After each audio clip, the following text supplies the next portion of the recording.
Madugula Telugu Desam MLA Bandaru Satyanarayana Murthy mini Mahanadu సమావేశంలో సంచలనమైనటువంటి వ్యాఖ్యలు చేయడం జరిగింది.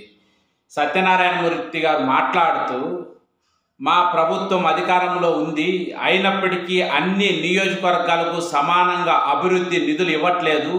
మా నియోజకవర్గానికి సంబంధించి ఇరిగేషన్లో కేవలం 2 కోట్లు మాత్రం ఇచ్చిండ్రు, పక్క నియోజకవర్గాల్లో 6-7 కోట్లు ఇస్తున్నారు. అలా ఎందుకు ఇస్తున్నారు? అందరినీ సమానంగా చూడాలి కదా. మేము కూడా ప్రజల నుంచి గెలిచాం కదా, మేము కూడా 26,000 ఓట్ల మేయర్తో గెలిచినాం కదా, ఎందుకు ఈ విధంగా వివక్షత చూపిస్తున్నారు అని వాళ్ళ పార్టీ అధిష్టానం మీద, వాళ్ళ పార్టీకి సంబంధించిన పెద్దల మీద ఆయన ఫైర్ కావడం జరిగింది.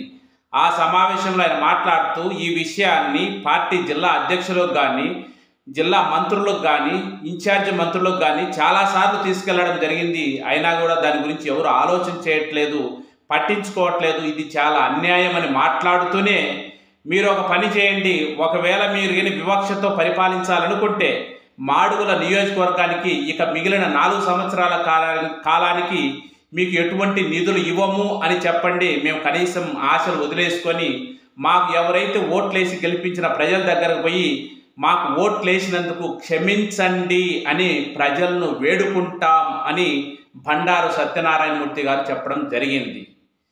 ఒక ఇంత ఘనమైన విజయం సాధించిన కూటమిలో ముఖ్యంగా తెలుగుదేశం యొక్క ఎమ్మెల్యే గెలిచిన సంవత్సరం రోజులకే తన నోటి గుండా, ఆయన కొత్త ఎమ్మెల్యే కాదు, చాలా సీనియర్ మంత్రిగా పనిచేసిండ్రు, అలాంటి వ్యక్తి మాకు ఓట్లేసిన ప్రజలకు క్షమాపణ అడుగుతాం అనే విధమైనటువంటి మాటలు ఎందుకు వచ్చినాయి?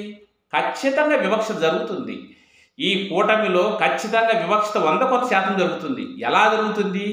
వాళ్ళు ఎవరికైతే, ముఖ్యంగా లోకేష్ గారికి ఎవరైతే కావాలనో వాళ్ళకు సంబంధించిన నియోజకవర్గాల్లో మాత్రం అభివృద్ధి పనులు కానీ, ఒక రకంగా చెప్పాలంటే అద్దు పొద్దు లేకుండా వాళ్ళు ఇష్టం వచ్చినట్టు వాళ్ళు ప్రవర్తిస్తున్నారు.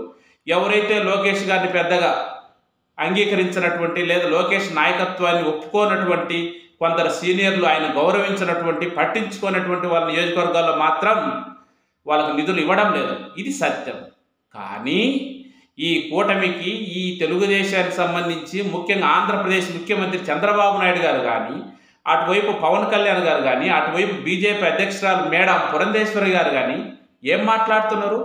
ఈ ఆంధ్రప్రదేశ్ అభివృద్ధి మాకు ముఖ్యం, మాకు ఎటువంటి వివక్షత లేదు, ఈ ఆంధ్రప్రదేశ్లో ఉన్నటువంటి 175 నియోజకవర్గాలను కూడా సమానంగా అభివృద్ధి చేస్తున్నాం, గతంలో లాగా కాదు, ఇది ప్రజలందరూ గమనించండి, మమ్మల్ని నమ్మండి అని అబద్ధపు మాటలు, అసత్యపు మాటలు మాట్లాడుతున్నారు.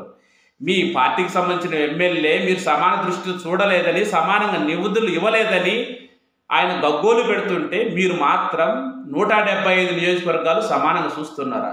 ఇంకా ప్రతిపక్షానికి సంబంధించిన ఎమ్మెల్యేల నియోజకవర్గాల గురించి మాట్లాడాల్సిన అవసరం లేదు. ఎన్నికల్లో 164 స్థానాలు కూటమి గెలిచింది, 11 స్థానాల్లో వైసీపీ గెలిచింది.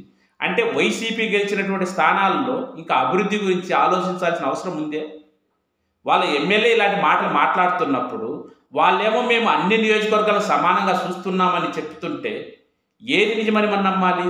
ఒకటైతే నిజం, ఎవరైతే లోకేష్ బాబు గారికి సన్నిహితంగా ఉంటున్నారో, ఎవరైతే అంతో ఇంతో పవన్ కళ్యాణ్కి సన్నిహితంగా ఉంటున్నారో వాళ్ళకు మాత్రమే వాళ్ళ నియోజకవర్గాల్లో అంతో ఇంతో అభివృద్ధి జరుగుతుంది తప్ప మిగతా ఎక్కడే కానీ అభివృద్ధి జరగట్లేదు. అంటే అధికారం ఉంది కాదని వివక్షతో సొంత పార్టీ ఎమ్మెల్యేలకే మోసం చేయడమే కాకుండా వాళ్ళు గెలిపించిన ప్రజలకు కూడా మోసం చేస్తున్నారు.